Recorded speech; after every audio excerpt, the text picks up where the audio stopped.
বিসমিল্লাহির রহমানির রহিম। এই বড় শসাটি ছিঁড়ে ফেললাম, এই পাশ থেকে আরেকটি ছিঁড়বো। এইটাও বেশ বড় হয়েছে, ছিঁড়ার উপযোগী হয়েছে, এটাও ছিঁড়ে ফেললাম।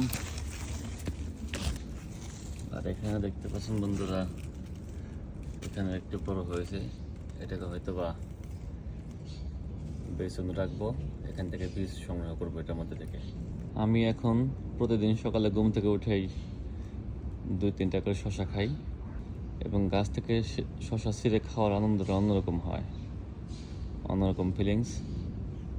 একেবারে দেশের যে স্বাদ শসাগুলো, সেরকম স্বাদ। আমি প্রতিদিন সকালে ঘুম থেকে উঠেই 2টা করে ডাব এবং 2-3টা করে শসা খাই। এটা খুব ভালো লাগে, শরীরটা অনেক সতেজ লাগে, মনে অনেক ফুর্তি আসে। শসাগুলো প্রতিদিনই ছিঁড়তে হয়, একদিন দেরি করলেই অনেক বাড়তি হয়ে যায়।